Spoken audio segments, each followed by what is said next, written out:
Assalamualaikum warahmatullahi wabarakatuh.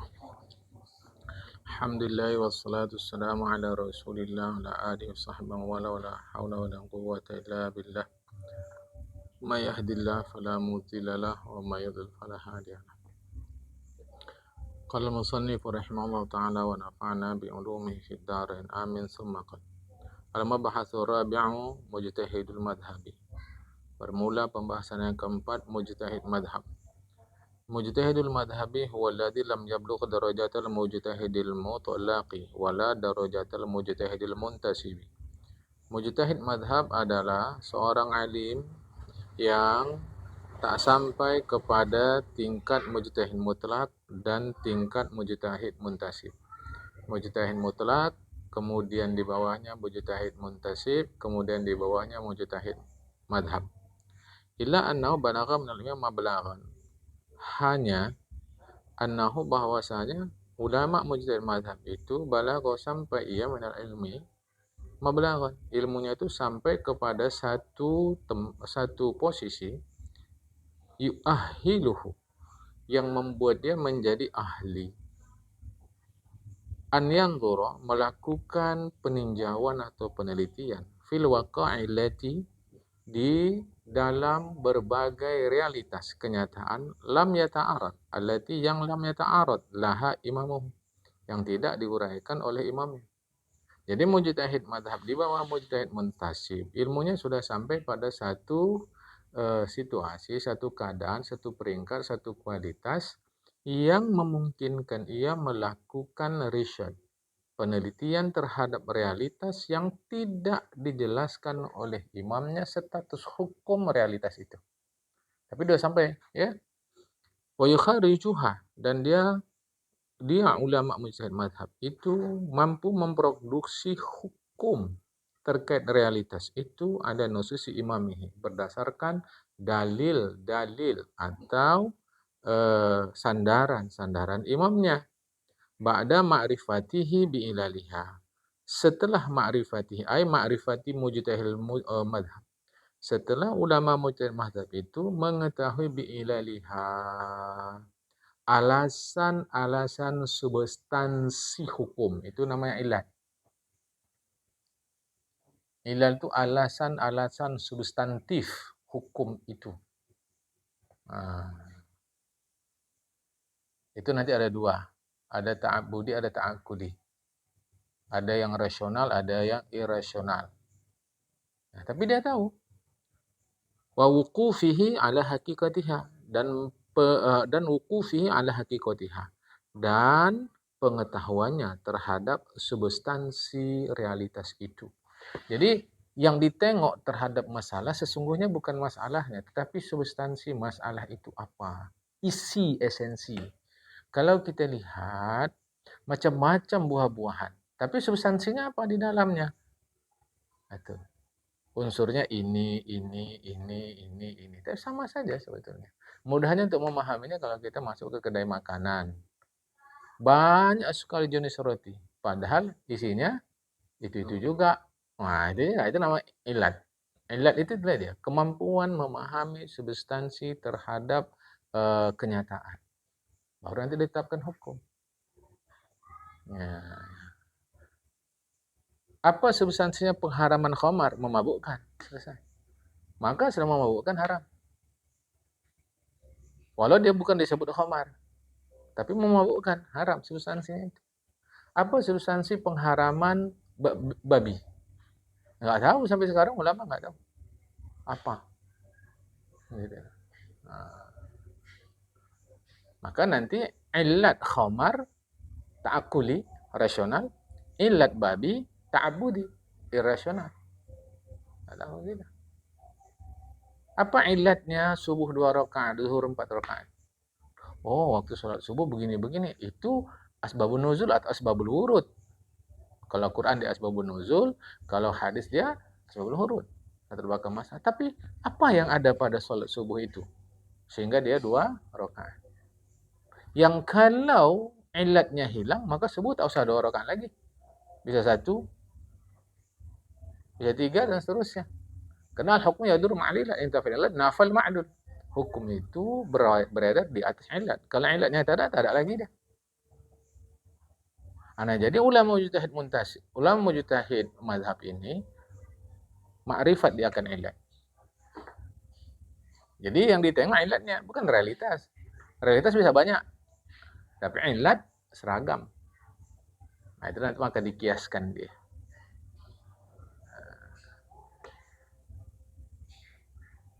Sebagian ulama, iyalah, ginilah ya, panjanglah tuh tak saya teruskan. Nantilah cerita ilat tuh kalau nanti mengaji di usul fikih. Tapi yang jelas ulama mujtahid madhab dia sudah sampai kepada mablagh, satu situasi. Mablagh itu pencapaian yang membuat dia ahli untuk melakukan penelitian. Oke, ya.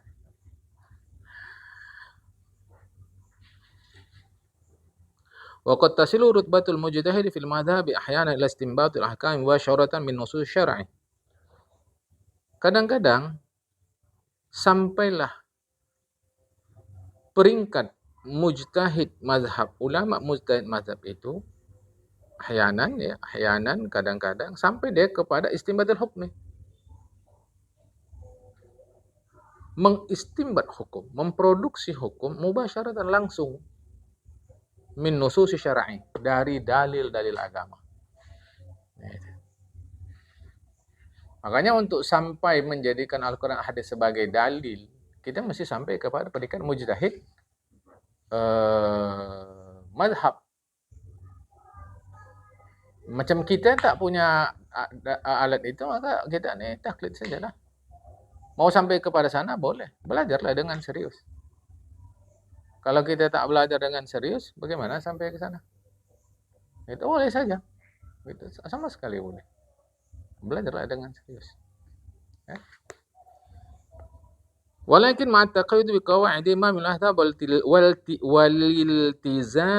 waliltizami bi usulihi. Tetapi walaupun dia sudah bisa istinbat hukum secara langsung, tetapi ma'a taqayyud dia terikat bi qawaid imam al-ahzab, dengan kaidah-kaidah imam mazhab, waliltizami bi usulihi, dan berpegang dengan aturan-aturan usul atau dasar-dasar imam mazhab itu.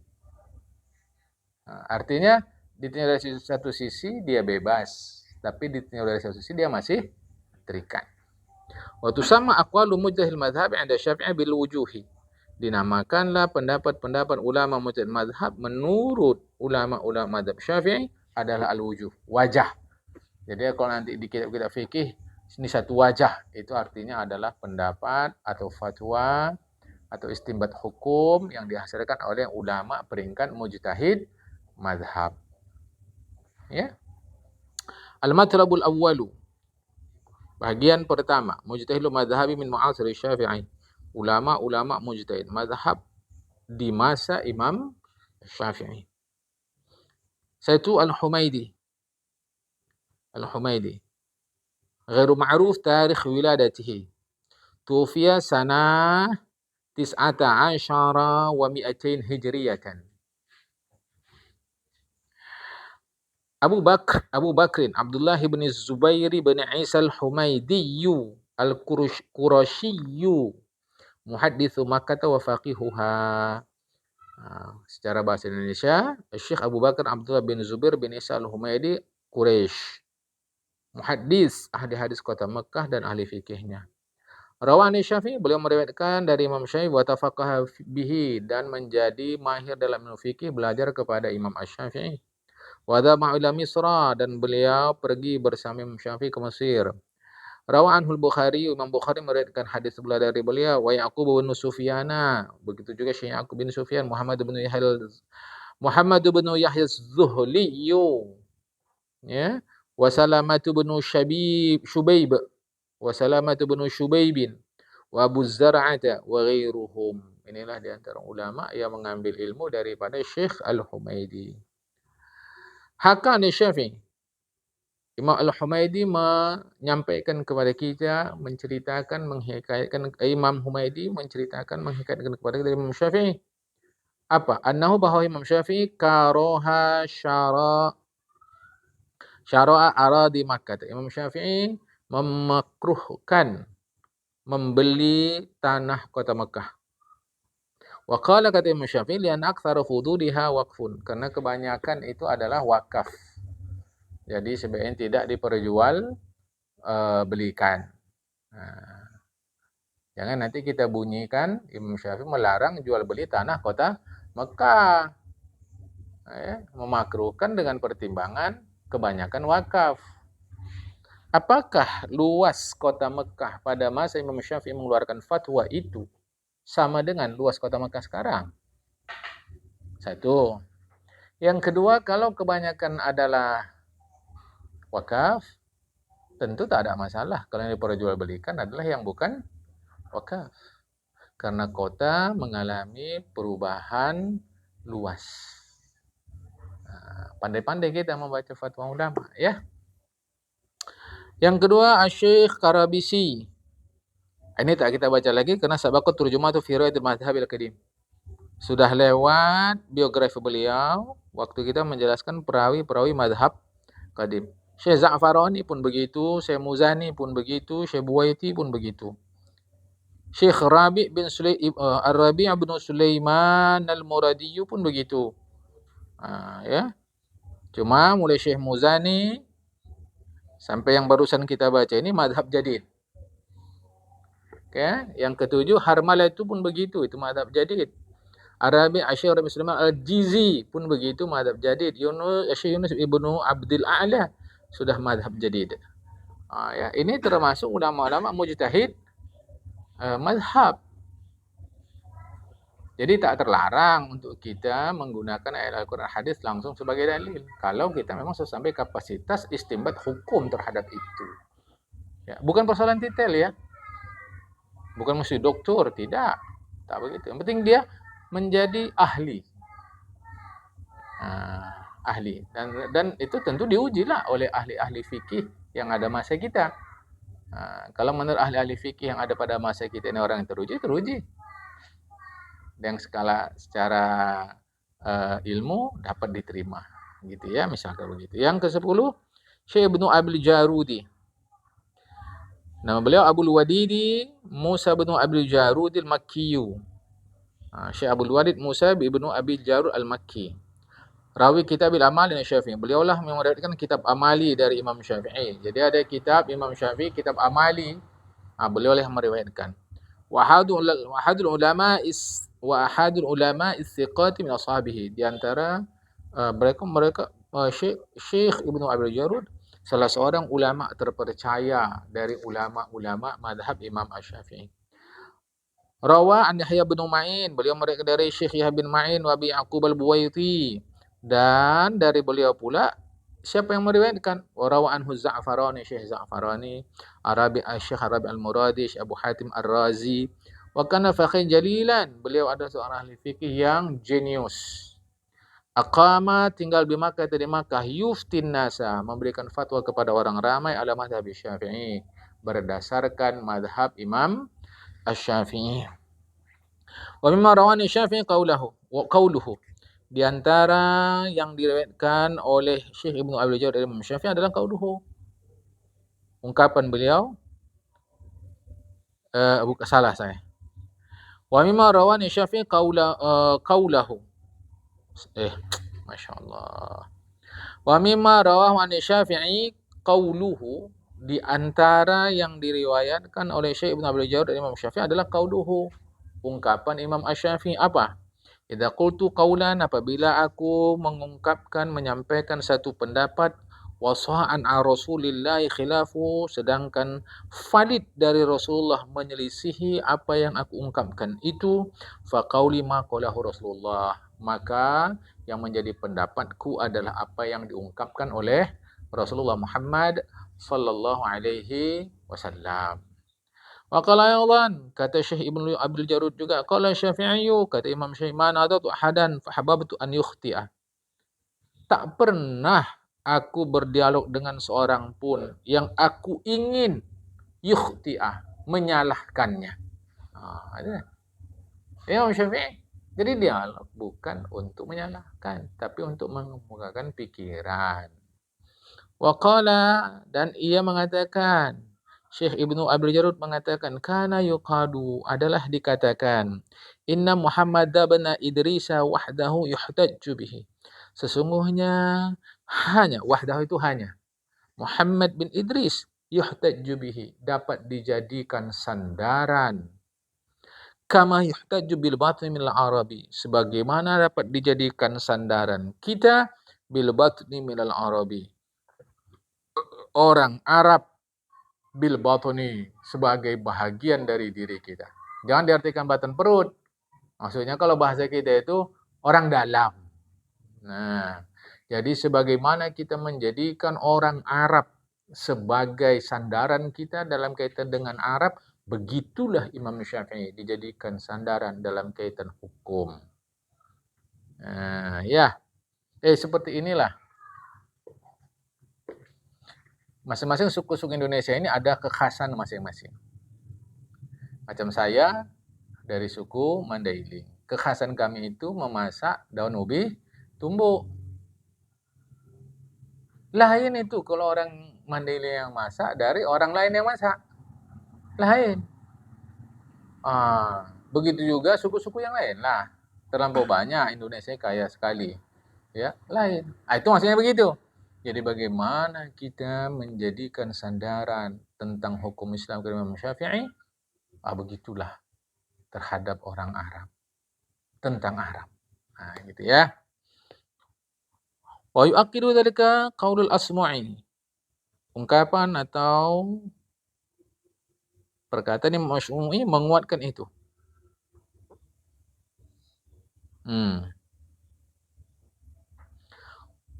Suhihat asy'arul hudaliyina, suhihat asy'arul hudaliyina ala syabin min Quraisyin, ala syabin min Quraisyin bimakkah yuqalu lahu Muhammad bin Idris.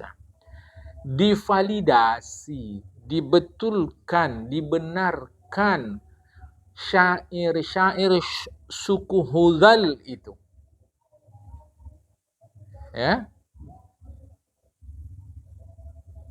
Yang didasarkan atas atau kepada seorang muda Quraisy di kota Mekah dinamakan atau namanya adalah Muhammad bin Idris.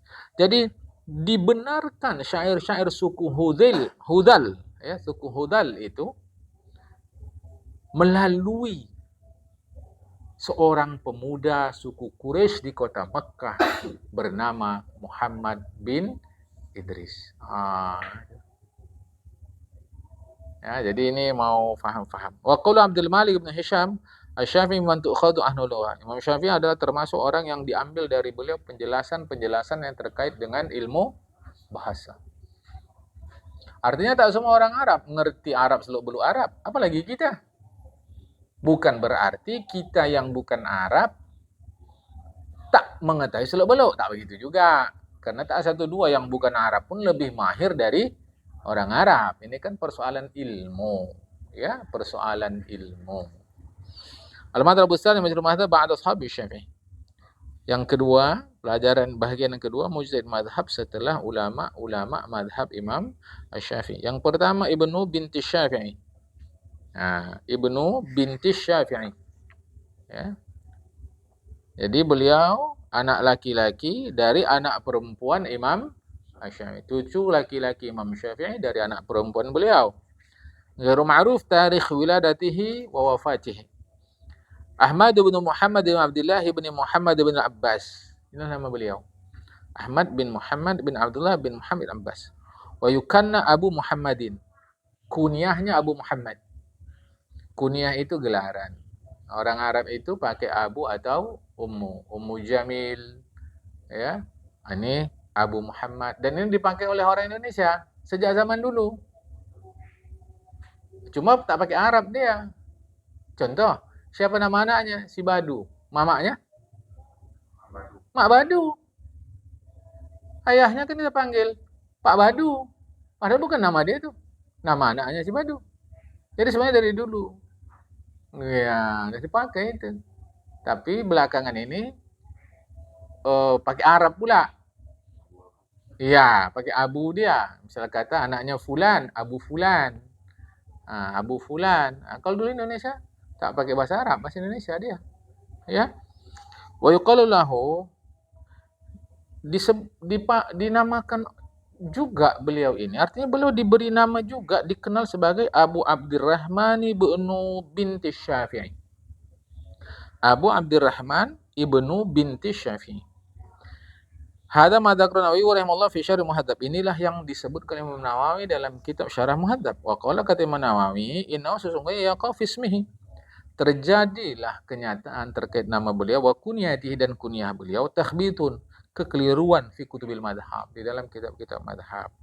Wal mu'tamadu hadza la dzakarahu. Yang mu'tamad, yang kuat inilah yang telah disebutkan oleh Imam Nawawi, ya. Yaitu Abu Abdurrahman ibnu binti Syafi'i. Wa ummuhu, ibunya Zainabu bintil Imam Syafi'i. Ya. Bukan. Oke, betul. Zainabu bintil Imam Syafi'i. Zainab anak perempuan Imam Syafi'i. Dan Syekh Ibnu binti Syafi'i rawa an abiha Syafi'i, meriwayatkan dari ayahnya, dari Imam Syafi'i, cucunya pula. Ya. Wa qala kana imaman mubarizan. Imam Nawawi mengatakan Ibnu binti Syafi'i adalah imaman mubarizan, seorang ulama yang terkemuka. Ya, lam yakun fi ahli Syafi'in ba'da Syafi'in mithluhu. Di dalam keluarga Imam Syafi'i, setelah Imam Syafi'i, tak ada yang seperti dia. Kan luar biasa. Ya. Tapi bukan karena Imam Syafi'inya, karena ilmunya, karena kelebihannya, bukan persoalan keturunan siapanya. Yang kedua Imam Darimi. Ulida qabla mi'atain. Tufiya sana samanina wa mi'atain. Hijriyatan. Utsman bin Sa'id bin Khalid bin Sa'id Sajistani. Syekh Utsman bin Sa'id bin Khalid bin Sa'id Sajistani. Al-Hafidhu Abu Sa'id Ad-Darimi. Beliau dapat gelar Al-Hafiz. Artinya terkemuka dalam ilmu hadis. Dalam ilmu hadis itu nanti ada banyak istilah, ada Amirul Mukminin dalam hadis, ada Al-Hafiz dan seterusnya, ya. Kana wasi'a rihlati, beliau ini sering melakukan perjalanan. Tawafal aqalima, mengelilingi banyak daerah. Walaqiya kibarul ulama, bertemu ulama-ulama senior. Akhadal fiqha anil Buwaiti, mengambil fiqh dari Imam Buwaiti. Wal haditha, dan hadis an Ahmad bin Hanbala, dari Muhammad bin Hanbal. Wa Yahya bin Ma'in, dari Syekh Ibn Ma'in. Wa Ali bin al-Madini, dan dari Syekh Ali bin al-Madini. Karena imam fil hadis fiqh, beliau ini terkemuka, ya, dalam ilmu hadis dan fiqh. Wa kana muhadditha Harata, beliau adalah muhaddis dari kota Herat. Mana itu? Madinatun di Afghanistan. Madinah di Afghanistan, di Afghanistan. Kota terkenal Herat. Ya, apalagi waktu konflik dulu, Herat itu terkenal itu. Kota Herat, ya, di Afghanistan. Di antara karya beliau Kitabun fi Radd al-Jahmiyah. Kitab menolak Jahmiyah. Wa Kitabun fi Radd ala Bishr al-Marisi. Menolak Bishr al-Marisi.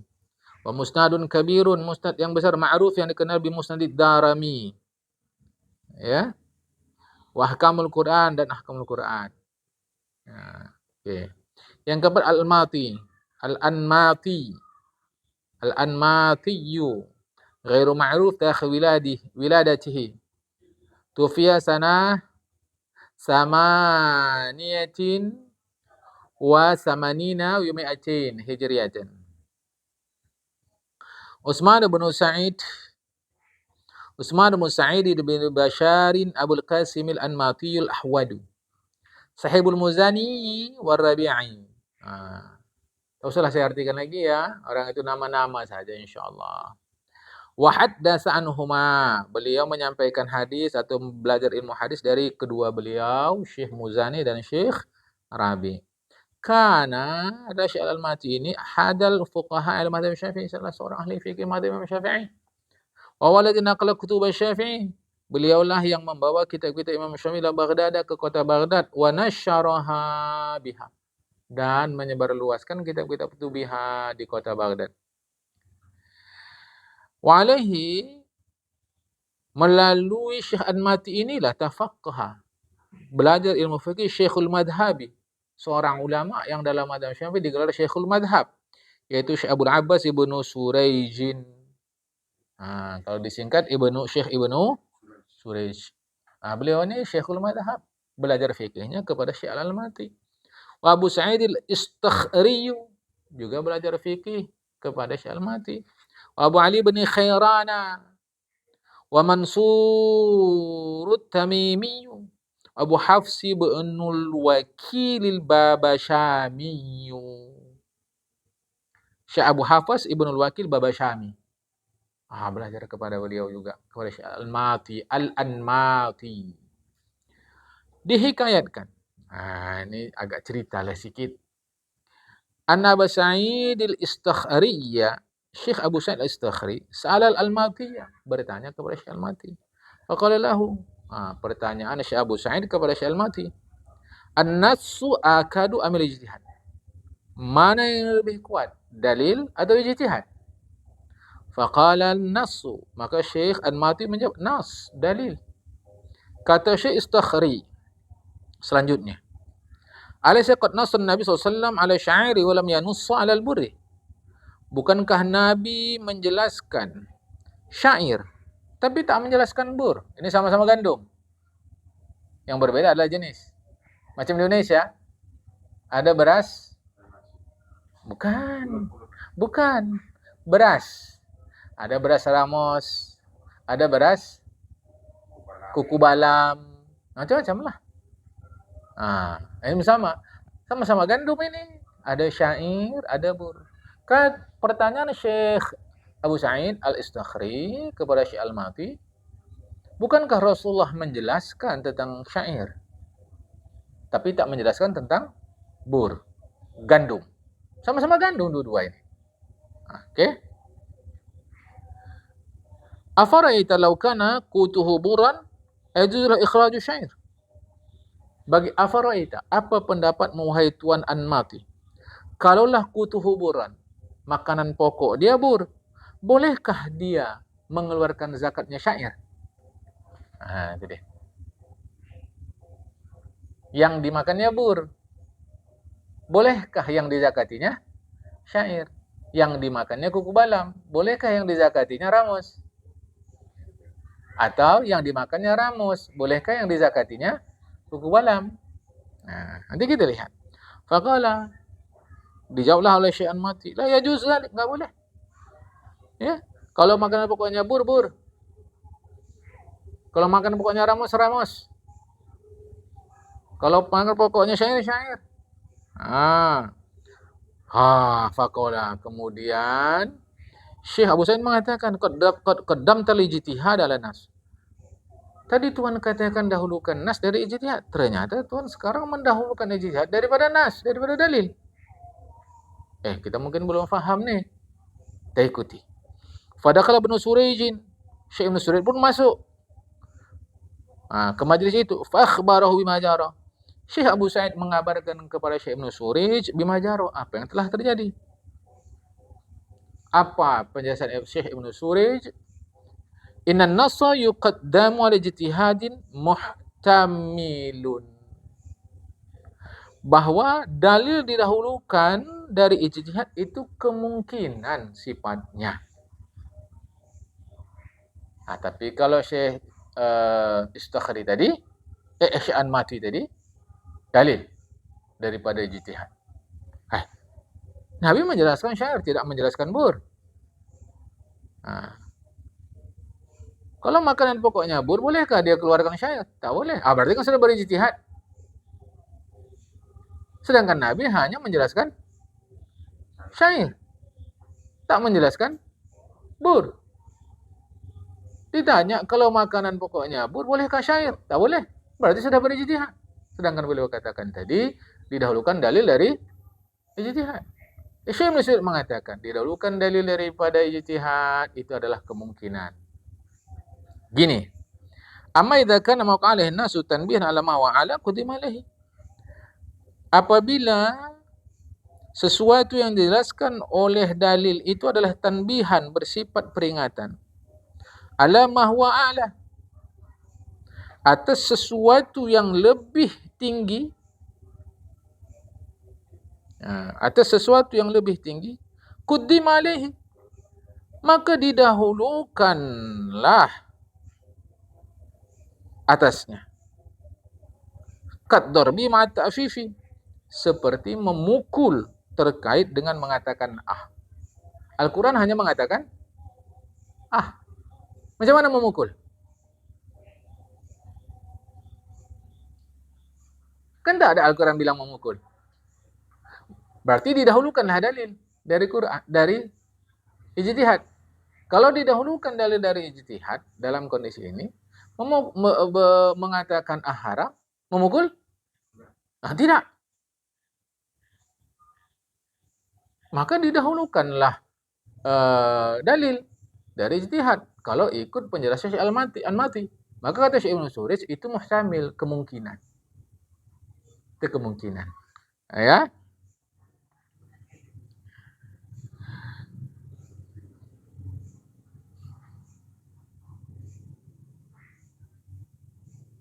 Begitu jugalah fakadzalika qasdun nabi bidzalika ila bayani ma yulzimuhum an yukhriju fi yaumil fitri. Begitu jugalah maksud Nabi menjelaskan yang wajib mereka keluarkan pada hari fitrah. Wa ja'ala dzalika qutan. Beliau menjadikan itu sebagai qut, yang menjadi makanan pokok. Maka idza qatatal insanu, apabila makanan pokok manusia bur, lam yajuz lahu an yukhrija syairan. Tak boleh dia keluarkan syair. Bi khilafil aksi, lain sebaliknya. Lianna a'la minhu. Karena kalau sebaliknya itu lebih tinggi, boleh. Jadi kalau makanan pokoknya bur, tak boleh keluar syair. Tak boleh keluar syair. Karena bur lebih tinggi dari syair. Jadi kalau makanan pokoknya bur, tak boleh keluar syair. Bi khilafil aksi, berbeda sebaliknya. Kalau makanannya syair, boleh keluar bur. Kenapa? Karena bur lebih tinggi dari syair. Jadi kalau makanan pokoknya bur, zakat kan bur, tak boleh syair. Tapi kalau makanan pokoknya syair, boleh yang dizakati bur, karena lebih tinggi. Tak boleh sebaliknya. Jadi mendahulukan nas ataukah ijtihad, yang muhtamil kemungkinan. Kemungkinan. Kalau nas itu bersifat tanbih, peringatan terhadap yang lebih tinggi, Rasul menjelaskan syair. Ini peringatan. Yang rendah aja dikeluarkan, apalagi yang tinggi. Saja nggak boleh, apalagi mukul. Maka ketika itu didahulukan yang lebih tinggi. Itulah ijtihad. Apa maksud didahulukan lebih tinggi? Sedangkan mengatakan haram, berijtihadlah kita. Maka memukul lebih haram lagi. Kan itu hasil ijtihad. Maka ketika nas bersifat peringatan terhadap yang lebih tinggi, maka didahulukan ijtihad. Kalau gitu nggak pakai hadis, nggak pakai Quran. Nah bagaimana orang berijtihad kalau tak ada hadis, ada Quran?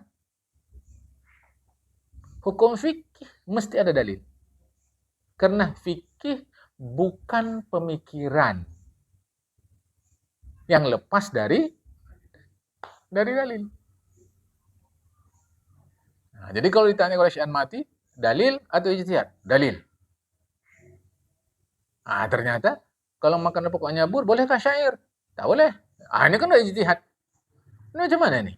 Oh, diterangkan Syekh Surij. Tak adalah Syekh mati. Jadi maksudnya adalah itu muhtamil, berkemungkinan. Apabila dalil menerangkan sesuatu sebagai peringatan terhadap yang lebih hebat lagi. Berarti yang diterangkan oleh dalil itu yang biasa. Yang lebih hebatnya tidak diterangkan. Maka ketika itu berijtihad terhadap yang tidak diterangkan oleh dalil tapi lebih hebat dari dalil, maka didahulukanlah itu. Artinya berdasarkan ijtihad memukul orang tua haram. Mana dalilnya? Enggak ada. Yang ada adalah mengatakan, saat itu bagaimana? Bolehkah dipakai fikiran ijtihad itu? Dalil tak ada. Boleh. Tidak ada masalah. Itu maksudnya. Ya.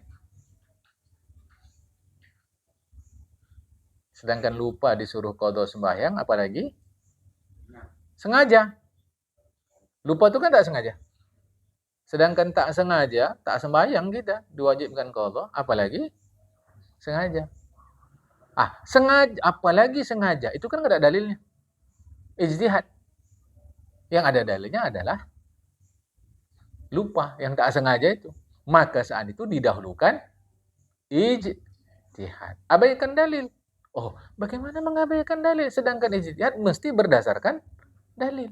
Cuma saat itu ketika kita menyatakan bahwa makanan pokoknya tak boleh syair yang menjadi zakatnya. Pernyataan ini adalah ijtihad. Didahulukan karena memang tak ada dalilnya. Yang ada dalilnya yang rendah, yang tinggi tidak. Tapi yang tinggi berdasarkan dalil. Gitu. Ini kata-kata begini harus hati-hati. Ya. Jadi tak ada masalah dengan Syekh Al-Mati. Cuma maksudnya begini. Itu yang diterangkan Syekh Ibnu Surij. Yang keempat, Syekh Bushanji. Ulida sanah arba'ah wa mi'atin, tufiya sanah ihda wa tis'ina wa mi'atin.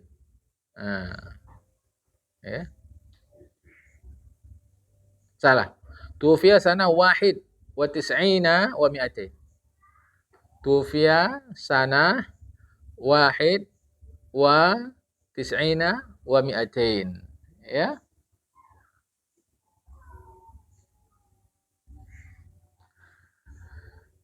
Siapa beliau? Syekh Muhammad ibnu Ibrahim ibni Sa'id ibni Abdurrahman ibni Musa. Waqila Musa ibnu Abdurrahman. Abu Abdullah al-Bushanjiyu. Ya. Syekh ahli hadis fi zamanihi binai Sabura. Pemuka ahli hadis dalam pada masa beliau di Naisabur. Rawa anu Muhammad bin Ismail al-Bukhari.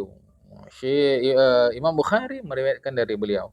Wa Ibnu Khuzaimah dan Imam Ibnu Khuzaimah wa ghairuhuma. Wa kan imam fi lughati wa kalam Arabi. Beliau pemuka dalam bahasa Arab dan di dalam ungkapan-ungkapan orang Arab. Yang kelima Syekh Abu Ja'far at-Tirmidzi. Ulida sanah 200 wa tufiya sanah 5 wa tis'ina wa 200. Muhammad bin Ahmad bin Nasrin Abu Ja'far at-Tirmidzi, Syekh Syafi'iyyati bil Iraqi qabla Ibnu Surij. Beliau adalah Syekh Imam Syafi'i di Irak sebelum Syekh Ibnu Surij. Rahila wa sami'a Yahya bin Bakirin. Beliau melakukan perjalanan dan mendengar dari Syekh bin Bakir. Wa Yusuf bin Adiyin wa Ibrahim bin al-Munziril Hazamiyya wal Qawaririyya wa tabaqatahum. Jadi beliau mendengar ilmu dari Syekh Yahya bin Bakir, dari Syekh Yusuf bin Adi, dari Syekh Ibrahim bin Munzir al-Hazami dan Syekh Qawarir dan ulama yang selevel dengan mereka. Rawanu Abdul Baqi bin Qani'in dan mengambil hadis dari beliau itu dan meriwayatkan dari beliau itu Syekh Abdul Baqi bin Qani' wa Ahmad bin Kamil wa Abul Qasim Tabarani wa ghairuhum. Tafaq ala ashabi Syafi'i, beliau menjadi ahli fikih, belajar fikih dan menjadi ahli fikih. itu melalui ulama-ulama mazhab Syafi'i. Tafaqaha itu artinya belajar fiqih. Ya. Wa kana imaman zahidan wara'an qani'an bil yasir. Beliau adalah seorang pemuka zuhud, wara', qani'an bil yasir. Sederhana hidupnya, mencukupkan dengan yang sedikit. Lahu kitabun fi ilmil kalam. Beliau punya kitab dalam ilmu kalam namanya samahu beliau menamakan Kitab Ikhtilaf Ahli Ushul fil Usuli. Ya. Kitab ini menjelaskan perbedaan Ahlus Shalah, ulama terkait dengan usuluddin. Ya. Yang keenam Syekh Abu Bakril Farisiyu. Ghairu ma'ruf tarikh wiladatihi, tufiya sanah khamsah wa salasi hijriyatan. Ahmad bin Husain bin Sahlin Abu Bakr al-Farisiyu. Wa qad dzakara Ibnu Subki annahu waqa'a khalatun fi turjumati hadzal faqih. Imam Ibnu Subki menyebutkan telah terjadi kesalahan, kekeliruan terkait biografi ahli fikih ini. Yaitu inna Aba Asim al-Ibadi dzakara fi tabaqatis tsaniyati Ibnu Khuzaimah, yaitu Imam Abu Asim al-Ibadi menyebutkan beliau Syekh Abu Bakar al-Farisi pada lapis kedua ulama-ulama mazhab Syafi'i selevel dengan Ibnu Khuzaimah. Apa yang dimaksud dengan lapis kedua? Wa yaqtadi dzalika an yakuna akhadha amman laqiya Syafi'i radhiyallahu anhu. Yang yaqtadi dzalika, yang dimaksud oleh Syekh Abu Asim al-Ibadi bahwa Syekh Abu Bakar al-Farisi akhadha mengambil ilmu dari orang-orang yang bertemu dengan Imam Syafi'i. Itu yang dimaksud dengan lapis kedua. Jadi Imam Syafi'i, kemudian ada ulama bertemu Imam Syafi'i, kemudian Syekh Abu Bakar al-Farisi bertemu dengan ulama yang mengambil ilmu dari Imam Syafi'i. Itu disebut lapis kedua. Apakah begitu? Wa mimma yu'ayyidu dzalika, yang menguatkan itu anna Mahmud al-Khawarizmi, Syekh Mahmud Khawarizmi zakaro menyebutkan annahu bahwasanya Syekh Abu Bakar al-Farisi tafaqqaha, belajar dan menjadi ahli fikih al-Muzani di tangan Imam Muzani. Wa ana wal awwalu man darrasa madhhab Syafi'i balagh bi riwayatil Muzani.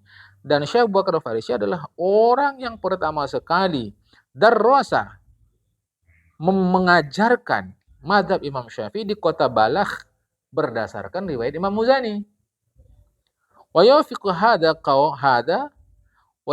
hadza dan cocok dengan penjelasan ini qaulu man qala, pendapat orang yang mengatakan ini Abu Bakar al-Farisi tufiya. Syekh Abu Bakar al-Farisi meninggal sanata khamsin wa salasimi'atin qabla bani Surayjin. Ya. Tahun 305 sebelum Ibnu Surayj. Selesai. Masalahnya ada orang yang bernama sama dengan beliau. Berikut.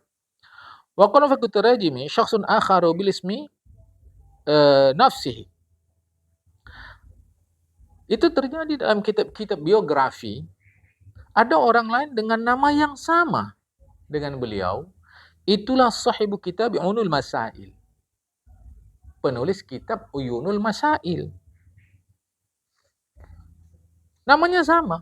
Yaitu Syekh Abu Bakar al-Farisi juga. Masalahnya bukan itu. Masalahnya waqad nasaba ba'du ashabit tarajimi hadzal kitaba ila Abi Bakr al-Farisi alladhi tufiya sana 35. Ini masalahnya. Masalahnya sebahagian pakar-pakar biografi itu menisbahkan kitab ini kepada Syekh Abu Bakar Farisi yang meninggal tahun 305 Hijrah. Nama sama. Jadi sebagian ahli-ahli biografi mengatakan kitab ini ditulis oleh Syekh Abu Bakar Farisi yang meninggal tahun 305. Walakini Nusubki, tetapi Ibnu Subki jazama memastikan bahwa Abu Bakar Al-Farisi yang yunsabu ilaihi dinisbahkan kepada kitab Yunul Masail tuwfiya ba'da Bani Surayj, meninggal setelah Imam Ibnu Surayj, bukan sebelum Imam Ibnu Surayj. Jadi ada dua orang bernama sama, sosok berbeda. Yang menjadi ulama mujtahid mazhab Syekh Abu Bakar Al-Farisi ini meninggal sebelum Syekh Ibnu Surayj. Sedangkan Syekh Abu Bakar Al-Farisi penulis kitab Uyunul Masail itu meninggal setelah Syekh Ibnu Suraj. Begini. Wa anna hunaka karainu. Ada indikasi. Wa anna hunaka karainu. Ada indikasi tadullu yang menunjukkan ala annahu kana ahada talamidhihi. Yang menunjukkan bahwasanya Syekh Abu Bakar Al-Farisi itu adalah salah seorang murid Syekh Ibnu Suraj yang penulis kitab Uyunul Masail. Apa di antara indikasi itu? Wa mimma yadullu ala anna wafatahu kanat ba'da Ibnu Suraj. Di antara indikasi yang menunjukkan bahwa wafatnya Syekh Abu Bakar Al-Farisi penulis kitab Uyunul Masail itu setelah Syekh Ibnu Suraj, bahwa Imam Ibnu Subki ra'a aslan asilan, melihat, memperhatikan argumentasi mendasar min kitabi Uyunil Masail, di kitab Uyunul Masail mauqufan yang ada bi khazanatil madrasatil badiraiyati bi Dimashq, di perpustakaan madrasah badiraiyah di Damaskus. Apa rupanya yang ada di situ? Wa qad dalatid dalil ala tilkan nuskhata. Ada petunjuk yang menjelaskan bahwa naskah kitab itu kutibat, ditulis fi hayatil muallifi, pada masa penulisnya masih hidup. Karena nanti ada kitab ditulis setelah penulisnya mati, tapi dinisbahkan kepada dia yang menulis orang lain. Gitu. Jadi misal kata seorang ahli Islam, ada pemikiran-pemikiran beliau tak tulis, yang tulis orang yang belakangan setelah beliau meninggal baru ditulis. Lantas dinisbahkan bahwa ini kitab beliau. Itu bukan dusta, karena yang diterangkan harus fikir beliau. Tapi ini ternyata tidak, bahwa kitab Uyunul Masail itu ditulis ketika penulisnya masih hidup dengan dasar bidalili qauli katibi, berdasarkan ungkapan penulisnya sendiri, fi mada'a bihi li musannifihi, terkait doa yang disampaikan untuk penulisnya sendiri. Apa itu? Maddallahu fi umurihi wa adama aizahu, Allah panjangkan umurnya dan Allah beri senantiasa kemuliaannya. Wa dzakara fi akhir juz awal minhu, dan penulis itu menyebutkan di ujung juz pertama, ana faragha minhu, bahwa ia selesai menuliskan juz pertama itu lailatul ahadi, malam ahad, li lailatin madat min dzulhijjah sanata tis'in wa salasina wa salasimi'atin. Dia menulis itu selesai juz pertama malam ahad, satu malam yang sudah lewat daripada bulan Zulhijjah tahun 339. Disamarkan fi wilayatil amir, di daerah kekuasaan al-amir Abi Muhammad Nuh ibn Nasrin maula Amiril Mukminin. Jadi ditulis di setelah juz pertama itu. Selesai juz pertama, satu malam setelah lewat Zulhijjah. Malam Ahad, yang malam Ahad itu sudah lewat satu malam dari Zulhijjah tahun 339, disamarkan. Samarkan penguasanya waktu itu adalah Al-Amir Abu Muhammad Nuh bin Nasr, maula Amirul Mukminin. Oke, satu. Wa dzakara fi akhir kitab, dan beliau menyebutkan di akhir kitab, annahu faragha min naskhihi, beliau selesai menulisnya fi Syawalin, pada bulan Syawal, sanat 41 wa 300, tahun 341. Perhatikan tuh. Juz pertama 339, kitab 341. Sedangkan Syekh Abu Bakar Al-Farisi yang mujtahidul mazhab meninggal 305. Ini juz pertama saja 339. Kan jauh kali itu. Wa fi hadza, kata Imam Al-Musuki, berdasarkan ini, maya dulu, ada argumentasi yang menunjukkan karena maujudan, beliau itu masih hidup sanata tis'in wa salasina wa salasmiatin, tahun 339. Ini menunjukkan beliau bukanlah Syekh Abu Bakar Farisi yang pertama yang meninggal. Sebelum itu bizamanin tawil, jauh sebelumnya. Beda. Makanya penting sekali mengetahui sejarah. Penting sekali mengetahui sejarah. Ya, tiba-tiba dia bilang, waktu Belanda masuk sini saya ikut berjuang. Nanti akan diurunut orang, bagaimana mungkin dia ikut berjuang masa Belanda datang kemari, sedangkan anaknya saja umur sekian. Sekarang. Kalau anaknya sekarang umur sekian, berarti setidak-tidaknya dia menikah umur sekian. Yang itu sudah jauh Belanda pergi dari Indonesia. Itu pentingnya sejarah itu. Oh, kita percaya, tak bisa. Untuk ilmu, bukan pribadi. Pribadi ya, itu tanggung jawab dia sama Allah Ta'ala. Jadi walau dua nama yang sama, satu nama yang sama, tapi dua sosok yang berbeda. Kita bisa tahu itu berdasarkan fakta sejarah. Maka penting sejarah. Syekh Ibn Suri akan datang. Wallahul muwaffiq ila aqwamit thoriq. Assalamualaikum warahmatullahi wabarakatuh.